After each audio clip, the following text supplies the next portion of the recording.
Assalamualaikum. Welcome to my channel Food Patari.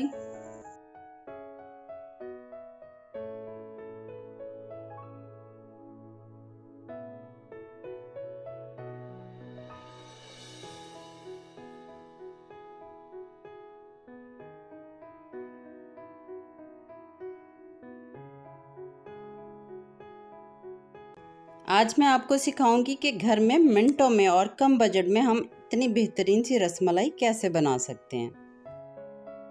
तो चलें बिस्मिल्लाह करते हैं। बहुत ही सॉफ्ट और स्वीट सी रसमलाई बनाने के लिए मैंने 4 कप दूध यानी कि 1 लीटर दूध लिए।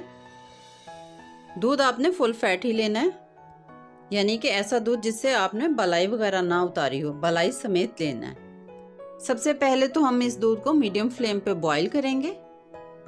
जब दूध अच्छे से उबल जाएगा तो अब हम इसमें डालेंगे 1 टीस्पून वनीला कस्टर्ड को मैंने थोड़े से दूध में मिक्स करके उसका मिक्सचर बना लिया और अब इस मिक्सचर को हम इस दूध में डाल लेंगे।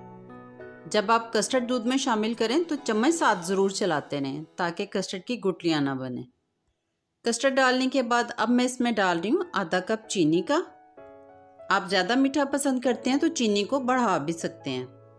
अब दूध के जायके को बढ़ाने के लिए मैं इसमें डाल रही हूँ कुछ ड्राई फ्रूट्स, थोड़ा पिस्ता और बादाम लिया है और इसके साथ मैंने शामिल किए हैं 5 सब्ज़ इलायचियों के दाने।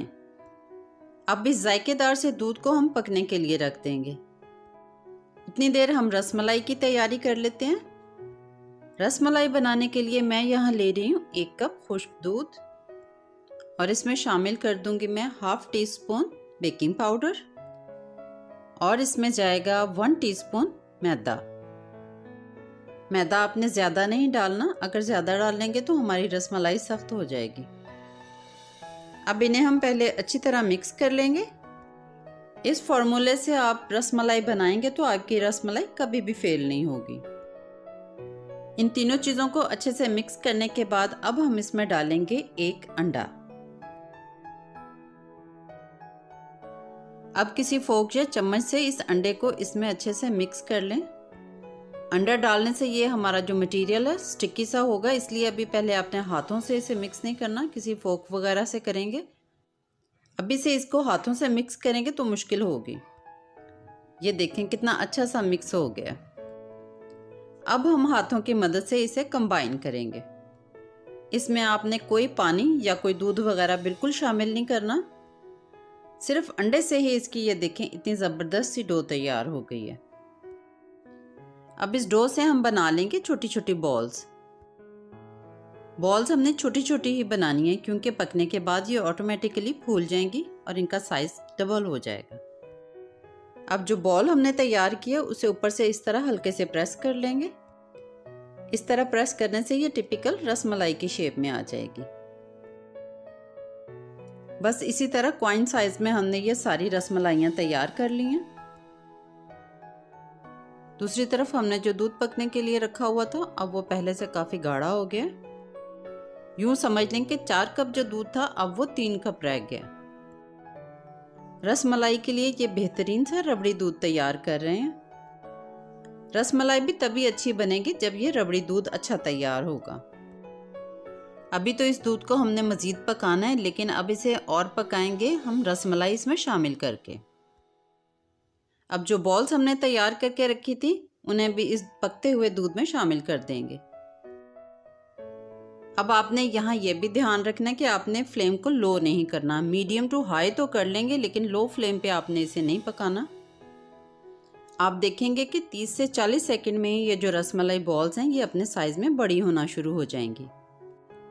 वैसे ये रसमलाई इस दूध में हम 8 से 10 मिनट पकाएंगे। रसमलाई बॉल्स को हमने इस तरह पकाना है कि दूध उबलता हुआ उसके ऊपर तक आए ताकि बॉल को पूरी तरह हीट मिले। इसको पकने में 7 से 8 मिनट तो लग ही जाएंगे। इस दौरान हम इसको इस तरह हाफ कवर कर देंगे, पूरा नहीं ढकना, दूध ओवरफ्लो हो जाएगा। फाइनल कुकिंग की वीडियो मेरे से मिस हो गई है, सॉरी।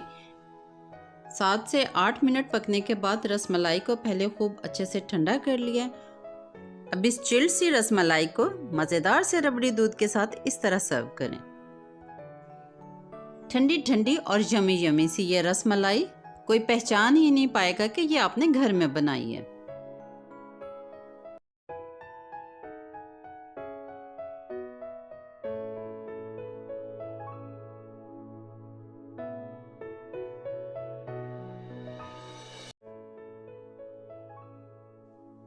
रसमलाई बनाने की ये यूनिक सी रेसिपी अपने फ्रेंड्स और फैमिली में भी ज़रूर शेयर करें। रसमलाई की इस रेसिपी को ज़रूर ट्राई करें। इंशाल्लाह पहली ही कोशिश में आप इस तरह की रसमलाई बना पाएंगे। सॉफ्ट और जूसी रसमलाई की इस रेसिपी को मिस ना करें।